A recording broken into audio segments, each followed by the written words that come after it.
good, y'all? It's the Demouchets React, and we're back with another video. Who we got today, C? Today we're back with another American reaction. So excited about this video. If you're new to us and we new to you, make sure you scroll down, hit that subscribe button, and turn on the post notification bell because we're on the road to 200K. And we cannot get there without you guys, all right? Join the family. Without further ado, let's get into the video. Let's get it.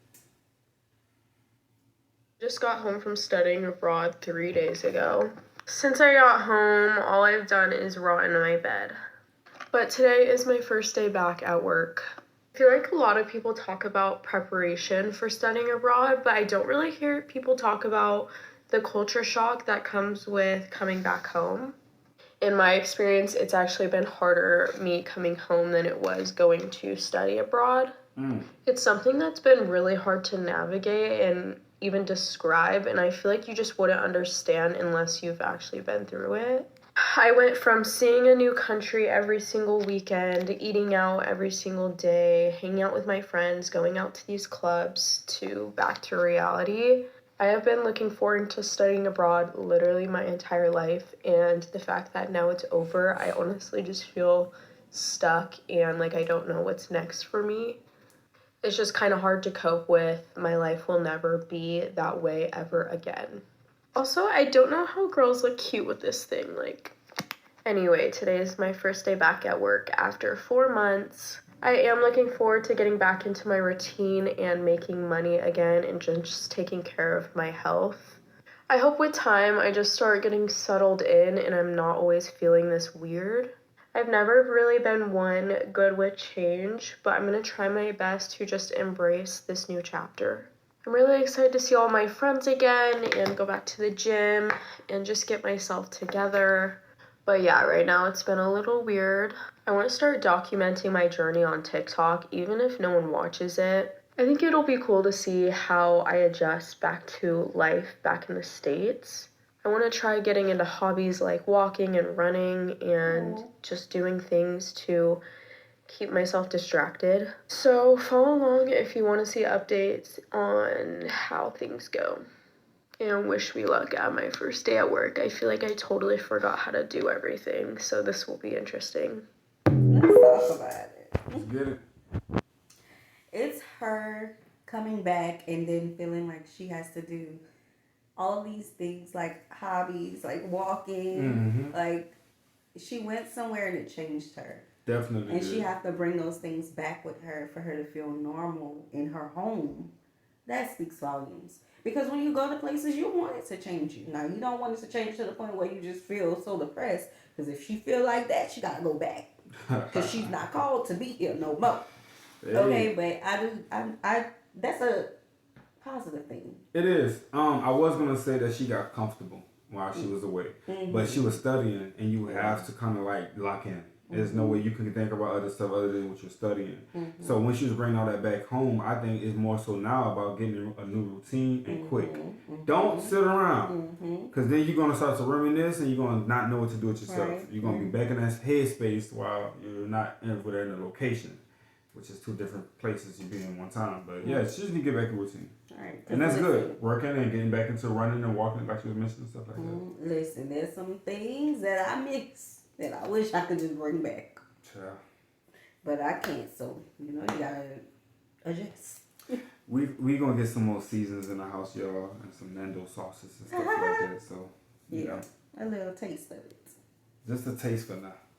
I had a video go viral because of the amount of hate that I got from saying that I experienced culture shock in America as an American. I live in Tunisia, and every time that I go back to visit the US, I experience something called reverse culture shock. This is a real thing where you get culture shock from your own home country after spending an extended amount of time abroad. So here are 5 things that always shock me, and I don't know if it's just me or if you'd be surprised by these things too, so definitely let me know in the comments and also what you'd add to the list. I once went to Taco Bell and I asked for a medium soda. This is the size of the cup that they gave me.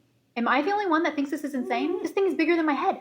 Going on that same track, the second thing is the free refills. Growing up in Tunisia, I am not used to going to a restaurant, getting a drink, and then them just coming back and pouring you more without paying extra. I will say though that one of the things I love about America is that you get free water. Because in Tunisia and in a lot of other countries I've been to in Europe, that's not really a thing. You still have to pay for your water. We did have a Chili's come to Tunisia a few years ago, and they do have something called the bottomless drink, which is the same thing as getting the free refills. But if you've heard of another place in Tunisia that does that, I'd love to know. Next up is the amount of trucks that there are. I don't know if this is something I experienced just because I'm usually in the south of the US, or if this is also something in the rest of the country, but literally every man and their brother and their dad own a pickup truck. Don't even get me started on how they make their truck extra loud and they lift the back and I don't even know what. It gives me the ick and it should be illegal. Next up is the bathroom stalls. You weren't expecting that one, were you? Somehow, when you go to the bathroom, they have the size of the Atlantic Ocean between you and the person in the next stall. There's literally a massive gap in the door frame, and sometimes I'm sitting on the toilet being like, I can straight up see the person outside this door. And my last culture shock that all fellow third culture kids will relate to is the amount of freaking options at Walmart. Most of the times in Tunisia, we've got like maybe 5 or 6 options for cereal. But when you walk into that Walmart, there is an entire aisle cereal. They'll have it in a mini size, a regular size, a party size. What I want to know is who's having a cereal party, because I want to be invited. My haters will say that I lied about all these things just to get attention, but if you grew up abroad, you know exactly what I'm talking about. I lived in Europe for 5 years, and I moved back to America about 6 months ago, and here's what I think. People always ask, why did you move back? That was always our plan. Our plan was always to move back, and I'm happy that we moved back. I have my parents here. They're getting older. I'm getting older. It's nice to be with them. But I will notice that things in America are different. First and foremost, things like prices of things are really interesting. Grocery store prices in America suck. Sorry, they just do. But I think that clothing is cheaper in America. I did miss customer service in the US. I think customer service in the US is way better. But portions are wild. Portions are just so crazy wild here. And it is so much cheaper to get fresh food in Europe in general. I lived in France, Germany, Montenegro, England. It's cheaper for all of those. And I've visited over 40 countries in Europe. Food's just cheaper. I always go to the grocery store. I thought I would feel at home when I got home back to America, and I don't. I don't feel at home. I feel like I'm never really sure where my place is in the world, and maybe that's just life, but it's how I feel. Okay, culture shock time in Los Angeles. Now, I can say I have not dealt with any, like, really bad reverse culture shocks, and I think I can speak on this because we were away for 3 whole months living comfortable. Yeah. Okay, but just the feeling of not feeling at home after being away. And also, like, when we came back, we made some changes as well. So that could have had a play in why it took me a minute to feel at home. And in some instances, y'all, like, I don't really feel like fully at home. And like, it's like, oh, I'm ready to go back. Yeah. I'm ready to go to a different place. Do it again. Yeah. Yeah. There's something about going outside the country that automatically just transform you. It's not something you can control.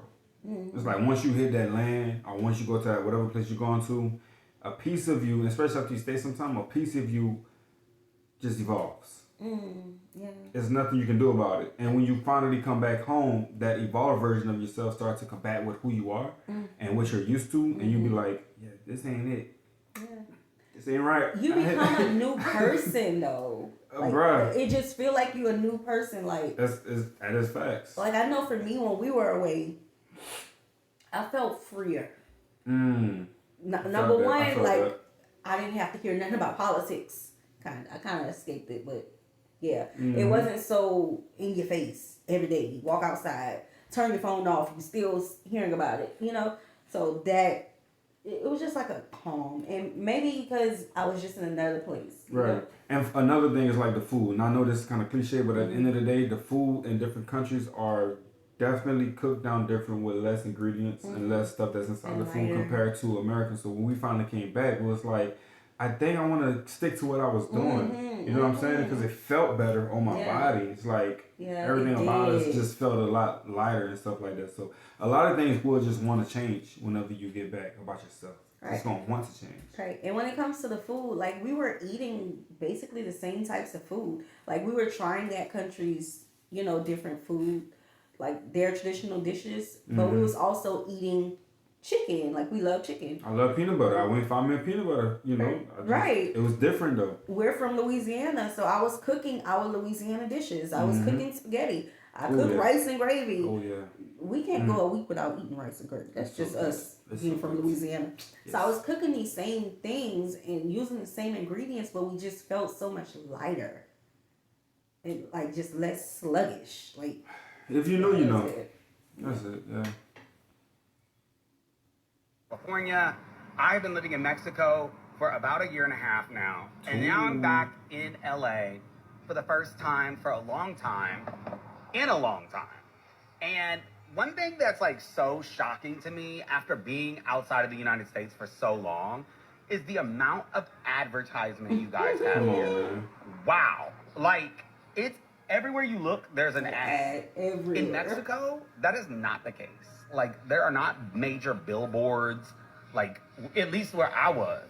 Like, I did not see that every day.